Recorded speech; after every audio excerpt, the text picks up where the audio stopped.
Hello. A few months ago we did a video on basics of portable keyboards, and I have to tell you I've gotten a lot of response from that video. From what I'm gathering through a lot of sales numbers, about 60% of the people that buy a keyboard end up not using it. It ends up in the closet. And that's really a shame, especially because parents are buying keyboards for their kids, hoping they'll learn to play piano eventually. But because they don't understand the keyboard or what it does, they don't really get much fun out of it. After a while, kind of gets old and keyboard ends up in the closet. So, and even for adults, if you're like me, I am not a owner's manual reader. Somebody has to show me. Once they show me, I've got it. But getting out a manual that's half an inch thick, or going online and downloading a manual, because some keyboards don't even come with a manual anymore, and trying to find where you want the information that you want is really hard. So I'm going to do 2, maybe 3 videos on just basic keyboard knowledge. And a lot of it doesn't have anything to do with pushing the buttons. It has to do with knowing what the meaning is of the buttons that you're pushing. You can always find them. So today we're going to talk about rhythms and drums and background sounds. And that is the best part of playing the keyboard, the digital piano, or my favorite, playing the organ, which is kind of old school, but the organ is my favorite instrument. So it's learning how to form an orchestra, because you know which instruments to use and when to use them, when to put in the drums and when to not put in the drums. So first thing you need to do is put your keyboard in accompaniment mode. There's a little button all the way over to the left, and it says accompaniment. Now what that does is it splits the keyboard, so when you're playing,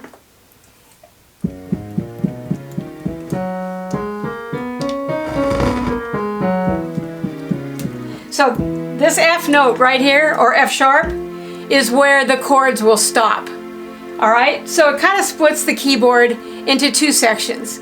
So for this rhythm and segment, we're going to use the accompaniment button, and then we'll play the chords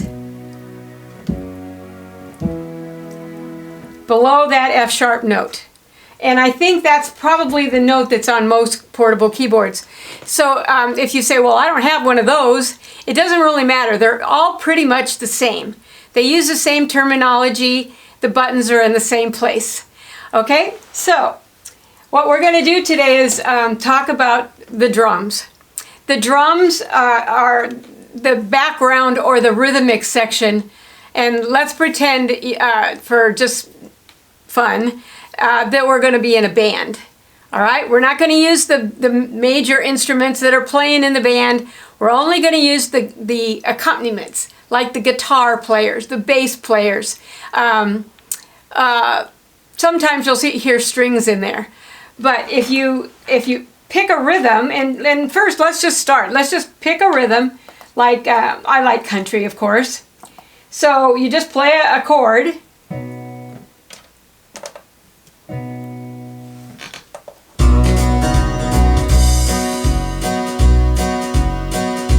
Okay, can you hear? You just got a strumming guitar, you got a bass player, got some drums in there. All right, now for me, that is the most fun way to learn chords. Instead of just sitting and playing just a solid old chord, turn on your rhythm and just play some chords. C chord, F chord, C chord, that's the most popular. Okay, now I'm playing on a Yamaha Clavinova. My Clavinova is a CVP 207, which is pretty old. I think it's probably 12 to 15 years old. They haven't changed them much, but what's really cool about it is they don't really change, other than this one has a disk drive and the newer ones have a thumb drive, but the concept is always the same. If you're playing on a portable keyboard, make sure you have a bench and the keyboard is on a stand, and you've got to do that. You can't sit it on a couch or a table or a bed. It has to be at a certain height with you seated on a bench. You can buy them very cheap on Amazon. So probably for under $50, you can get a bench and a stand and a damper pedal if you're planning on using your keyboard as a regular piano. Okay, so I'm going to put up 2 PDFs for you to download. One is called What to Do When You Get a New Keyboard, and the other side is called Portable Keyboard Basics. All right, so today we're going to, on Portable Keyboard Basics, we're going to use selecting a rhythm and style. Okay, a rhythm is a drummer. So in this case, if I'm going to pick a without the rhythm and just turn on the drum, there it is. Now, there's probably 300 different rhythm patterns on here with 4 variations each. So you could sit here for hours, which is the fun part of owning a keyboard. See, so every drum pattern has the drummer using different drums in his drum set. Okay, so you can start with that, slow them down, speed them up. So just visualize, well, gee, what kind of song could go with this? If you've listened to any of my playing by ear videos, it's kind of fun if you're just noodling. Play a C chord and just noodle with something, and that's how to experiment with the styles. My favorite thing to do though is turn on that accompaniment button, hit the intro, and just play a chord. Or when you hit the accompaniment button, you should get a single finger. You can either play just a C for a C chord or play the whole C chord. All right, now see, nothing happened. Put on sync start or just start the drummer. All right, and then play the chord.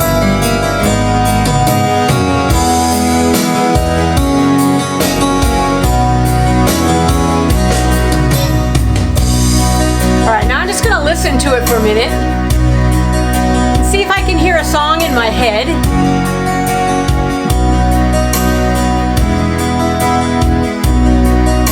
All right, now most keyboards have variations on their rhythms. So I'm going to try variation B. Listen to that. And C. And D. And ending.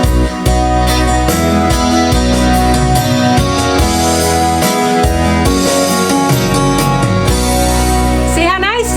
So that might inspire me to find a song to play with that rhythm. But you can go through, now that was in the country mode. If I go in and let's say I want to try the Latin mode, okay? It automatically goes to the rhythm, the window will show you what kind of rhythms go with Latin. Or if you have a smaller keyboard, the rhythm section is numbered. So you might have number 20 to number 35, and they're all different kinds of rhythm patterns. So when you find your rhythm pattern, just hit the intro button, and sync start means it won't start till you do, and just play a chord.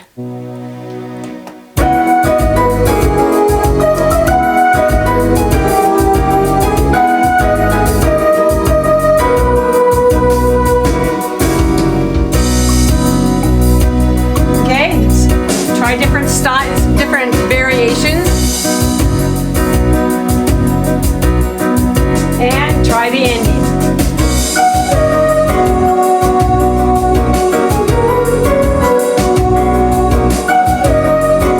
Some of them are longer than others.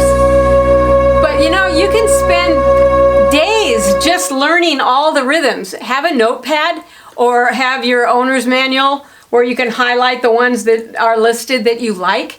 And I like to use the notepad because then I know where my favorites are, because otherwise if you're like me, you forget. Okay, so that's how you select a rhythm or a style.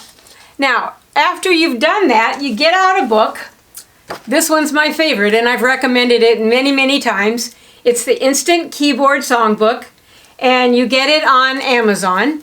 And it's a Hal Leonard book and has 55 songs in it. And they're big note, easy play songs. And they have just easy chords and big notes. And even if you're a pianist or you're really good at reading notes, these are still really fun to play. And the chords are only major and minor, and there's a couple of sevenths in there when you get more advanced. So any of these books that Hal Leonard makes, they're called Easy Play, have a suggestion at the top: registration, sound program, and rhythm. So this particular song says rhythm foxtrot. So just look at the written out styles, find the number and type it in, and you're all set to play the song. So what's really cool is I'll put that up on the next video because we're going to talk about sounds. But it's really important that you don't let yourself get discouraged or just get in a rut. A lot of my organ students years ago, they buy an organ with hundreds and hundreds of rhythms and sounds, and they use the same ones all the time. The fun part of having a keyboard is the ability to be creative and to just make yourself happy. For me, making myself happy usually comes from the country section. I love just sitting and just listening to, well, gee, I wonder what Cowboy Boogie sounds like. So I'm going to punch in the number or push the button. I'm going to hit an intro button and a sync start. Sync start means what? It means it'll wait for me. It'll synchronize with me. All right, so I just play a chord.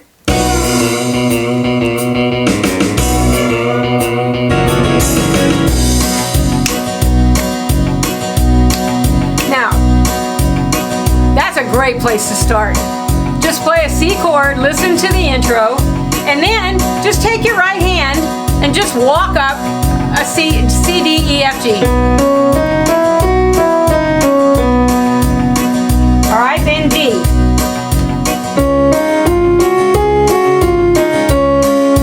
Good way to learn chords. All right, so while I'm playing this chord, we'll go back to C. Now I'm going to listen to the variations.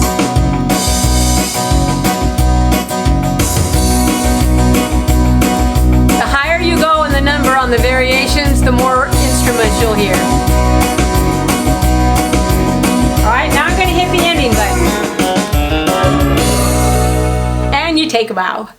So if you find a rhythm that you like, now I really like that one, so I'm going to try and play a song.